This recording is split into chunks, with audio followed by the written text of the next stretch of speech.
오늘도 우리 주님을 변함없이 사랑하는 여러분들에게 주의 크신 은혜가 임하기를 소원합니다. 여러분, 지난주의 설교를 잠시 생각해 보겠습니다. 술라미가 잠결에 찾아온 신랑을 놓쳤습니다. 잠시 지체하다가 문을 열었는데 신랑은 벌써 물러갔습니다. 내 사랑하는 자가 나를 찾아와서 문을 열어달라고 했는데 내가 혼이 나갔다고 하면서 찾아 나왔습니다. 그를 찾아도 못 만났고 불러도 응답이 없습니다. 그래서 성 안을 두루 찾는데 성 안을 순찰하는 자들이 술라미를 쳐서 상하게 하고 성벽을 파수하는 자들이 겉옷을 벗겨 가져가 버렸습니다. 술라미의 몰골이 말이 아니게 되었습니다. 그러나 사랑하는 자를 만나야 하겠기에 예루살렘 여자들 딸들에게 부탁을 합니다. 내 사랑하는 자를 만나거든 내가 사랑함으로 병이 났다고 전해달라고 합니다. 여기까지가 지난 주일 설교였습니다. 자, 오늘 9절부터 주의 말씀을 상고하겠습니다. 여러분, 이 9절은 예루살렘 여자들이 술라미에게 하는 말입니다. 쉽게 해석하면 예루살렘 여자들이 술라미를 가리켜 여자들 가운데 어여쁜 자라고 부릅니다. 이것은 일종의 조롱입니다. 여자들 가운데 내가 가장 시집 잘 간 것 같은데 그런데 너의 몰골은 말이 아니다. 너 잘난 남편 어디 갔어? 라고 놀리는 말입니다. 만약 술라미가 세상의 영광스러운 모습이었다면 이렇게 조롱하고 무시하지 않았을 것입니다. 엊그제까지는 잘나가는 인생처럼 보였는데 갑자기 얻어맞고 옷도 빼앗기고 신랑도 찾지 못하고 있으니 무시합니다. 여러분, 우리가 예수 믿는 것을 일가 친척들이 다 알고 있습니다. 그런데 예수 믿고 형편이 더 어려워질 때가 제일 괴롭습니다. 뒤에서 수근거립니다. 예수 믿고 잘된 것도 없잖아. 이런 말을 들을 때 가장 힘들어지죠. 시편 3편 2절을 보면 다윗은 이렇게 고백을 합니다. 많은 사람이 이르기를 다윗은 하나님께 도움을 받지 못한다 하나이다라고 말합니다. 다윗의 셋째 아들 압살롬이 반란을 일으켜 다윗은 왕궁에서 급히 도망쳐 나옵니다. 엊그제까지 자기 자신을 따르던 사람이 뒤에서 수군거립니다. 다윗은 하나님께 도움을 받지 못하는 인생이라고 조롱을 합니다. 여러분, 우리가 예수를 믿고 제일 힘든 것이 바로 이것입니다.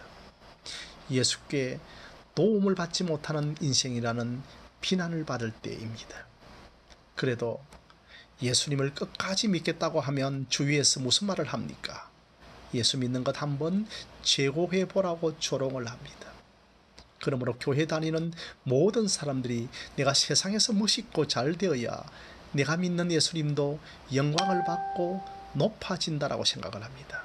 여러분, 이런 생각은 고지론입니다. 예수 믿는 사람은 세상에서 가장 높은 고지에 올라가야 하나님이 영광 받으신다는 논리입니다. 그래서 아들이 예수도 잘 믿고 의사도 되고 변호사도 되는 것이 신자들의 로망입니다. 그러나 성경을 보면 여러분, 신구약의 하나님의 백성들은 결코 세상의 영광을 추구하는 사람들이 아니었습니다. 시편 42편 3절을 보면 사람들은 날마다 나를 보고 너의 하나님이 어디 있느냐라고 비웃으니 밤낮으로 흘리는 눈물이 나의 음식이 되었구나라고 합니다. 사람들이 비웃으며 너 하나님이 어디 있느냐라고 합니다. 그런 의미에서 사도 바울도 베드로도 세상에서는 인정받지 못하였고 세상의 가장 끝자리에 살다가 죽었습니다. 다윗도 압살롬의 반역으로 신발도 신지 못한 채로 도망을 갑니다. 그러자 백성들이 너가 그토록 믿고 따르던 하나님 어디 갔느냐라고 조롱을 하죠. 그럴 때에 다윗은 어떤 말을 합니까? 시편 3편 3절에 여호와는 나의 방패입니다. 나의 영광이십니다라고 주를 바라봅니다. 그럼에도 불구하고 여호와가 나의 방패입니다라고 고백합니다. 사람들이 무시하고 조롱을 해도 그러나 여호와 당신은 나의 영광이십니다라고 믿음을 버리지 않습니다. 술라미도 마찬가지입니다. 예루살렘 여자들이 술라미를 조롱합니다. 시장 언어로 쓰면 이렇습니다. 너 남편 어디 갔어? 그래, 우리 남편 잘났어. 우리 남편 이런 사람이야 라고 말하는 것이 10절에서부터 16절입니다. 여러분, 술라미의 잘난 남편이 어떤 사람인지 한번 생각해 볼까요? 10절을 한번 보십시오. 10절에 만인 가운데 어뜸이고 희고도 붓다라고 합니다. 여러분, 이것은 예수님의 완전함과 예수님의 피 흘리심을 말합니다. 11절에 머리는 순금 같고 머리털은 꼬불꼬불하고 까마귀같이 끈구나. 12절에 눈은 시냇가의 비둘기 같다. 13절에 뺨은 향기로운 꽃밭 같다라고 합니다. 14절에 손은 항옥을 물린 항검 놀이개 같고 다리는 순금 받침에 세운 하반성 기둥 같고 생김새는 레바논 같으며 백강목처럼 보기가 좋고 16절에 입은 심이 달콤하니 그 전체가 사랑스럽다라고 합니다. 머리털, 눈과 뺨과 입술, 손과 몸과 다리를 가장 좋은 것으로 비유하면서 아름답다라고 합니다. 한마디로 하면 술라미의 남편은 머리부터 발끝까지 흠이 없는 완벽한 아름다운 모습입니다. 여러분, 이런 아름다움을 갖춘 사람이 다윗의 아들 가운데 누구일까요? 솔로몬입니까? 외모적으로 볼 때는 다윗의 셋째 아들 압살롬입니다. 사무엘하 14장 25절을 보면 온 이스라엘 가운데서 압살롬같이 아름다움을 크게 칭찬받은 자가 없었으니 그는 발바닥부터 정수리까지 흠이 없습니다.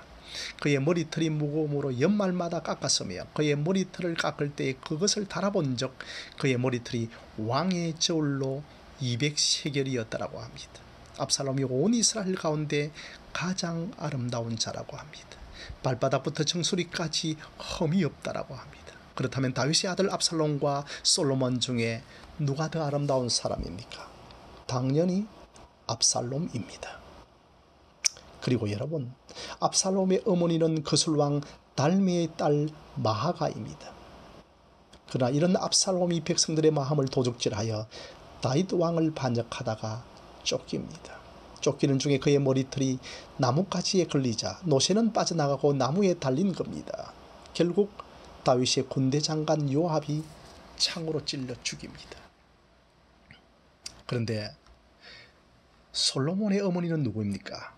밧세바입니다. 다윗이 밧세바를 가늠하고 임신하자 그의 남편 우리아를 살해합니다. 그런 밧세바에게서 태어난 자가 솔로몬입니다. 외모로도 출신으로도 솔로몬은 압살롬의 상대가 못되죠. 그런데 왜 솔로몬이 다윗을 이은 왕이 됩니까? 구원과 선택은 오직 일방적인 사랑과 재용서로 된다는 것을 우리에게 알려주기 위해서입니다. 그래서 하나님께서는 나단 선지자를 통하여 솔로몬에게 주신 이름이 여디디아입니다. 여호와께 사랑을 입었다는 뜻입니다. 그러니까 이런 솔로몬이 게달의 장막 같은 술라미를 사랑한 것도 일방적인 사랑입니다. 겉으로 이스라엘 가운데 가장 아름다운 자는 압살롬이지만 왕을 반역하고 나무에 달라 죽임을 당한 자가 됩니다. 그러므로 성도 여러분, 성경은 새 언약으로 봐야 합니다. 새 언약으로 본다는 말은 율법으로 보지 않고 십자가 은혜의 빛으로 본다는 말입니다. 율법의 잣대로 보면 당연히 압살롬이겠지만 십자가 은혜의 빛으로 보면 솔로몬이요 게달의 장막 같은 술람미가 선택받는 것입니다. 저와 여러분도 마찬가지입니다. 우리보다 학벌 좋은 자도 우리보다 인품 좋은 자도 세상에 참 많습니다. 그런데 왜 날 사랑하시는지, 왜 우리를 그리스도의 신부로 삼으셨는지요? 오직 십자가의 은혜로 우리를 일방적으로 사랑하시고 선택하셨습니다. 자, 여러분, 아가서 5장 5절 말씀입니다. 일어나 내 사랑하는 자를 위하여 문을 열 때 몰약이 내 손에서 몰약의 점이 내 손가락에서 문빗장에 떨어지는구나 라고 말합니다. 사랑하는 자를 위하여 남편이 문을 열었는데 신랑은 이제 남편을 위하여 문을 열었는데 신랑은 없고 몰약의 점만이 손가락에서 문빗장에 떨어집니다. 이제 그 사랑하는 이를 찾아 나서는데 그 흔적이 몰약입니다. 여러분, 이 몰약에 대해서 오늘 보면 13절에도 말씀하죠. 뺨은 향기로운 꽃밭 같고 향기로운 풀언덕 같고 입술은 백합밭 같고 몰약의 즙이 뚝뚝 떨어지는구나 라고 합니다. 입술을 백합화 같은데 몰약의 즙이 뚝뚝 떨어진다라고 합니다. 그 모락의 흔적을 따라 신랑을 찾아 나서는데 신랑의 입에서 모략의 접이 떨어집니다. 여러분 찬송가 297장을 아시나요? 그 4절 가사가 이렇게 되어 있습니다. 산길에 흘린 피언적 그 누가 흘렸나? 길 잃은 양을 찾느라 저 복자 흘렸네. 손발은 어찌 상했나? 가시에 찔리셨도다. 가시에 찔리셨도다. 여러분 양 99마리가 우리 안에 있지만 한 마리 잃어버린 양을 찾는 목자의 내용을 찬송한 노래입니다. 술라미가 손가락에 묻은 몰량의 항을 흔적으로 찾아 나왔습니다. 자신의 모습이 상처를 입고 비록 겉옷을 빼앗겼지만 그 신랑만 만나면 그 신랑이 자신의 모든 수치를 가려주시는 분입니다. 그러므로 예수님은 피 흔적으로 우리를 찾아오십니다. 인간의 육체를 친히 입으시고 제 자체가 되시고 죄인으로서 갈보리 십자가에서 우리를 위하여 친히 피 흘리셨습니다. 그 예수님은 우리의 모든 죄와 허물을 가려주시는 분이십니다. 여러분 본문 16절입니다. 입은 심히 달콤하니 그 전체가 사랑스럽구나. 예루살렘의 딸들아 이는 내 사랑하는 자요 나의 친구로다라고 말합니다.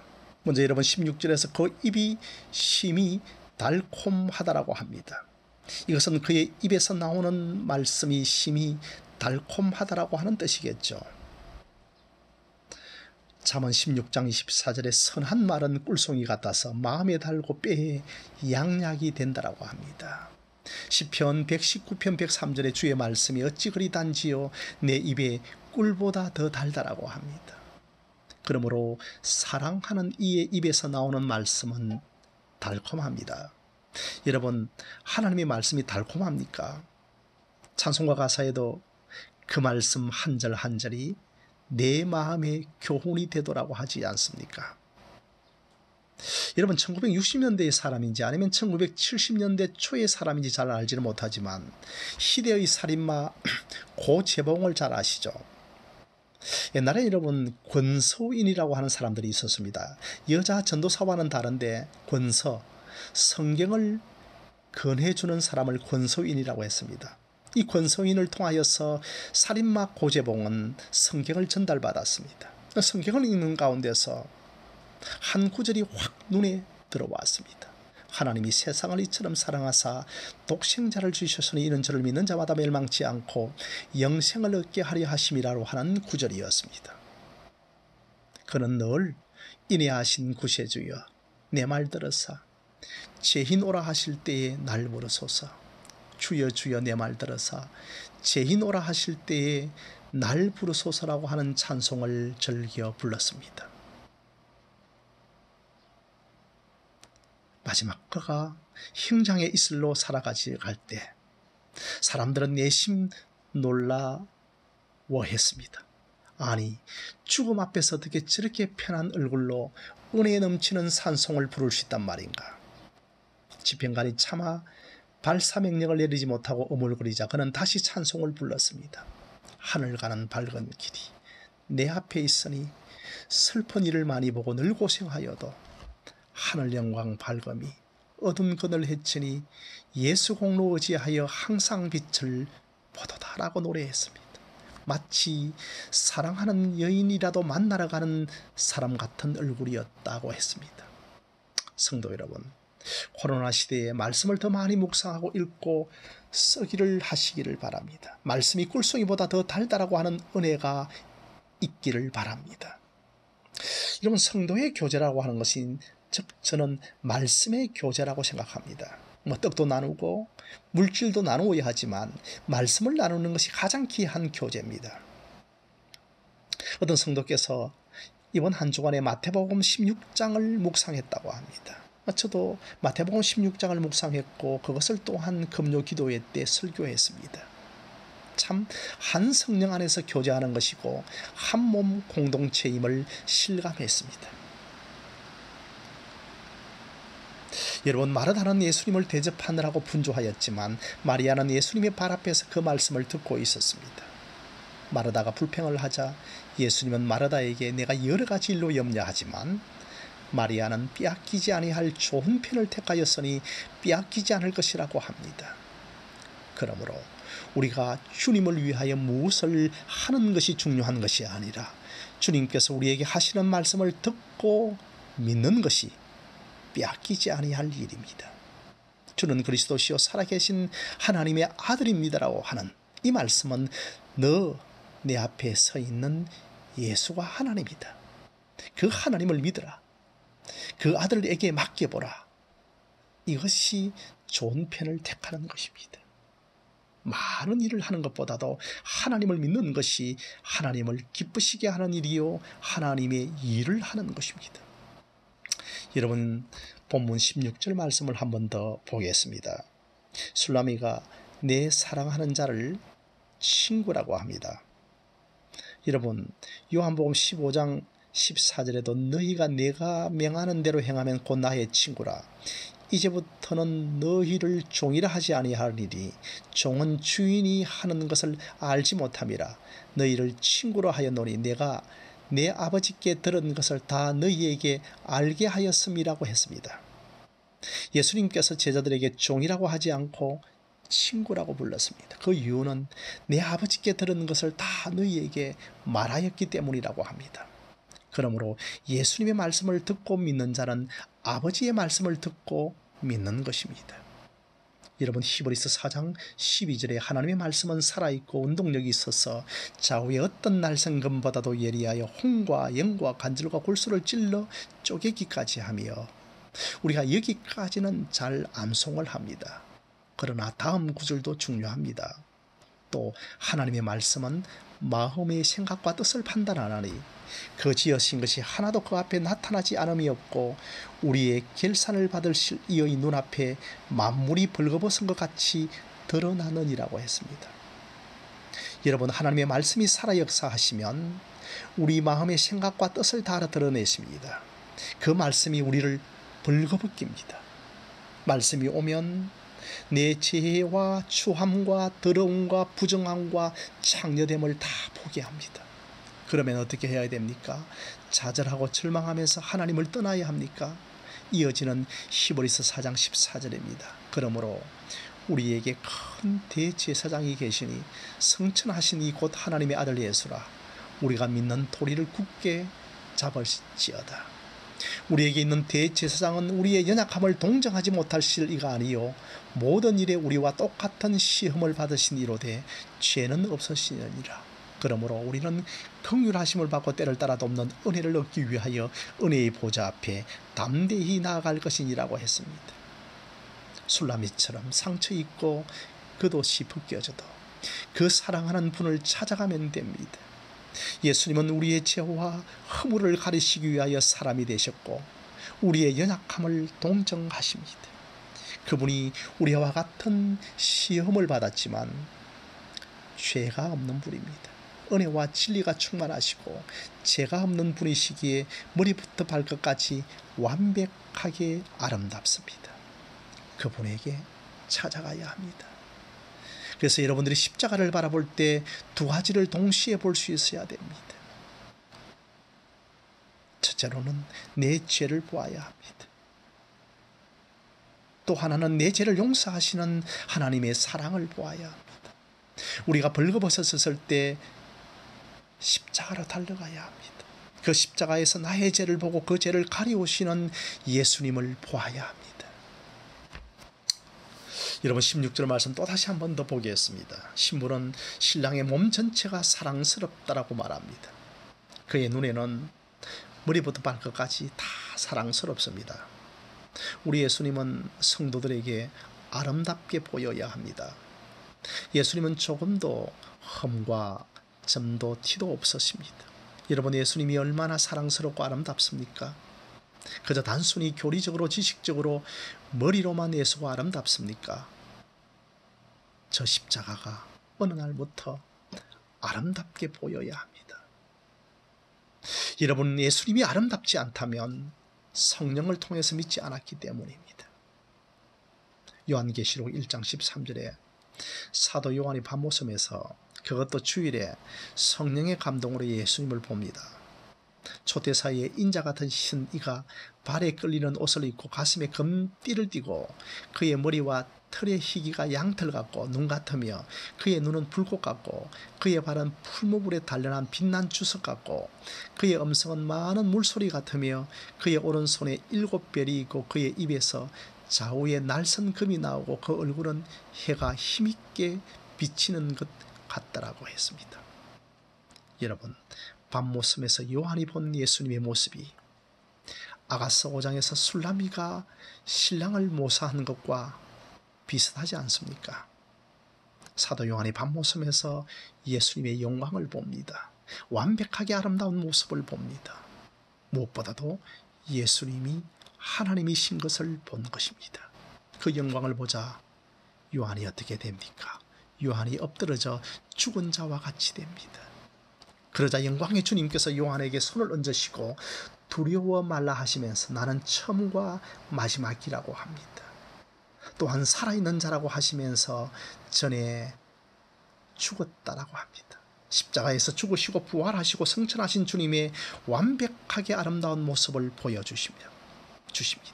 이렇게 성령을 통하여 예수님을 본 사람들은 예수님을 아름답다라고 말하고 예수님을 자랑하기 시작합니다.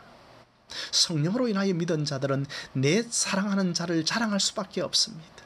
내 사랑하는 자는 사랑스럽고 아름답기 시작합니다. 성도 여러분, 예수님의 아름다움은 육적인 눈으로 볼 수 없습니다. 스코틀랜드 신학교의 조직신학을 가르쳤던 한평생의 노 교수님이 어느 날 비로소 이런 고백을 합니다. 지금까지 십자가를 수없이 가르쳤지만 이제야 십자가를 경험합니다라고 했습니다. 십자가 대속의 아름다움을 머리로 지식으로만 알았던 것입니다. 그러나 이제는 십자가를 만난 것입니다. 우리 믿음의 선배들의 책을 읽어보면 하나님의 아름다움, 그분의 영광, 하늘의 신비, 세상의 쾌락이 일순간에 사라질 정도의 기쁨, 말로 표현할 수 없는 영적인 아름다움과 감정들, 이런 표현들을 많이 기록해 놓았습니다. 이러한 것들은 결단코 태어날 때 가지고 있었던 감각으로는 절대로 깨달을 수 없는 것들입니다. 그저 따분한 이야기로 아니면 가식적인 말로 들릴 수밖에 없습니다. 왜요? 보지 못했기 때문입니다. 예수님의 아름다움은 우리의 육신의 눈으로는 볼 수 없습니다. 우리 육신의 눈은 십자가에서 세정되어야 볼 수 있습니다. 원래부터 있었던 감각이 십자가에서 예수님과 함께 죽고 예수와 함께 새롭게 된 감각이 주어질 때 아름다움이 열리게 됩니다. 여러분, 성경은 이것을 가리켜 거듭남이라고 합니다. 그래서 밤중에 찾아온 니고데모에게 예수님께서 제일 처음으로 하신 말씀이 너가 거듭나지 아니하면 천국에 들어가지 못한다라고 했습니다. 거듭남이 영적인 문이 열리는 출발입니다. 예수가 나의 죄를 위하여 대신 죽으신 십자가, 아름답고 자랑스럽고 감사하기를 시작합니다. 성도 여러분, 말씀을 맺도록 하겠습니다. 너 남편 잘나서, 그래 우리 남편 잘나서, 우리 남편 이런 사람이야, 내 남편이 최고야, 이게 여러분 한마디로 본문 전체입니다. 신랑 대신 예수님에 대한 사랑이 식어질 때, 성도 여러분, 심지어 그 예수 믿어서 잘된 것이 무엇이 있으라고 하는 질문과 조롱이 있을 때 여러분은 어떻게 해야 하겠습니까? 술라미가 신랑의 아름다움을 생각했던 것처럼 우리도 신랑 대신 예수 그리스도가 정말 잘난 분이야, 예수님은 이런 사람이야를 묵상해야 합니다. 우리를 위하여 대신 죽으신 예수님, 인간 예수가 아니라 육신을 입고 오신 예수가 하나님이십니다. 술라미가 힘주어 남편을 이야기합니다. 내 남편이 누구인가? 그 예수가 하나님이시다. 술라미가 그림자로 예언했고 다니엘이 환상 중에서 보았던 예수님, 다니엘은 10장에서 그때 내가 눈을 들어 바라본 적 한 사람이 세마포 옷을 입었고 허리에는 우바서 순금을 띠를 띠었더라. 또 그의 몸은 항옥 같고 그의 얼굴은 번개귀 같고 그의 눈은 횃불 같고 그의 팔과 발은 빛난 녹과 같고 그의 말소리는 무리의 소리와 같더라고 했습니다. 구약의 다니엘이 보았던 예수님, 사도 요한이 밤모섬에서 보았던 그 예수님은 동일한 예수님이십니다. 그 예수가 하나님이십니다. 10절에 내 사랑하는 이는 희고도 불고 사람 가운데 어땜이라고 했습니다.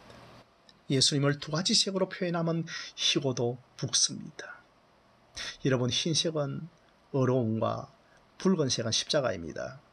예수님만이 어렵고 그 어려운 분이 나를 어렵게 하셨습니다. 그 어려움을 내게 전가시켜 주셨고 내 죄를 그분이 가져가셨습니다. 하나님은 예수님 외에는 그 어떤 이름을 우리에게 준 적이 없습니다. 기독교는 신이 우리를 찾아오는 것입니다. 율법 종교는 우리가 신을 찾아가는 것입니다. 하나님이신 예수님이 찾아오신 것입니다. 이것을 우리는 은혜라고 합니다. 자기 열심히 하나님을 만난 것이 아닙니다. 누가 사랑했는가? 만왕의 왕이 나를 사랑했습니다. 저 왕을 내가 어떻게 잊을 수 있는가? 저 왕만이 나를 찾아와 만나주었다. 저 왕만이 나를 깨끗하고 어렵고 선하게 해주었다. 나를 위하여 죽으신 분은 예수님밖에 없습니다. 술라미가 이복 오빠들에게 노동을 착취당하고 여러분, 인간 대접을 못 받았습니다. 그래서 나는 계달에 장막 같다고 했지 않습니까? 참 볼품없는 여인이었죠. 그런데 만왕의 왕이 찾아와서 나를 귀하게 하니 내가 어찌 있겠는가? 문빗장에 피를 발라 놓았습니다. 내가 너의 피남편이란다. 교회는 결국 예수에 대하여 알아야 합니다. 그래서 우리가 말씀을 배우는 것입니다. 그래서 아가스는 결국 누구의 이야기인가? 예수님의 이야기입니다. 그 천한 술라미를 만왕의 왕인 솔로몬이 찾아와서 문전박대를 당해도 부둥켜 안고 함께 갑니다. 그 예수님을, 이 우리를 사랑하는 것을 맛보고 누려야 합니다. 나 가진 것 없지만 변함없는 그 사랑이 나를 이 자리에 있게 하고 나를 존재케 했습니다. 그 예수님을 알고 누려야 합니다. 나를 살게 하신 것은 예수님의 피공로밖에 없습니다. 술라미가 신랑을 자랑하듯이 예수님만 자랑하는 것입니다. 예수 그리스도의 피 흘리심으로 구원받았다. 그 핏부림 안에서 구원받은 사실이 간증거리가 되어서 왜 예수 믿어야 하는가? 그 예수가 나 같은 죄인을 용서하고 구원해 주시기 때문에, 나의 피남편이기 때문에 그렇습니다. 여러분, 솔로몬과 술라미, 결혼하여 행복한 생활을 하고 있었던 두 사람은 잠시 동안에 방심하는 사이에 사랑의 문제가 생겼습니다. 그러나 그들의 사랑은 곧 회복되었습니다. 그것은 술라미가 신랑의 진실한 사랑, 신랑의 아름다움을 묵상했기 때문입니다. 오히려 여러분, 잠시 동안에 있었던 갈등을 통하여 두 사람은 더 성숙한 사랑으로 발전할 수 있었습니다. 우리도 마찬가지입니다. 언제부터인지 예수님을 향한 사랑이 식어지고 복음이 무덤덤해지고 십자가에 더 이상 감동을 받지 않습니다. 여러분, 복음을 묵상하고 십자가를 묵상하고 그리스도를 바라보십시오. 첫사랑이 회복되어지도록 간절히 기도하십시다. 요한계시록에서 에베소 교회를 향하여 처음 사랑을 받았다라고 합니다. 회개치 아니하면 내가 가서 내 촛대를 옮기리라고 했습니다. 회개도 근본적으로 내가 할 수 있는 것이 아닙니다. 회개도 성령께서 해주셔야 됩니다. 성령으로 인하여 믿는 것도, 성령으로 인하여 믿는 자들은 내 사랑하는 자를 자랑할 수밖에 없습니다. 그래서 여러분, 고린도전서 2장 2절의 말씀처럼 내가 너희 중에서 예수 그리스도와 그의 십자가에 못 박히신 것 외에는 아무것도 알지 아니하기로 작정하였다라고 고백을 합니다. 여러분, 이런 은혜가 여러분에게 성령을 통하여 임하기를 바랍니다. 이런 은혜가 그리스도를 바라볼 때, 그리스도를 묵상할 때, 복음이신 그리스도를 성경을 통하여서 읽어나갈 때 충만하게 임하여서 다시 한번 그리스도에 대한 사랑이 충만해지기를 주님의 이름으로 간절히 축원드립니다.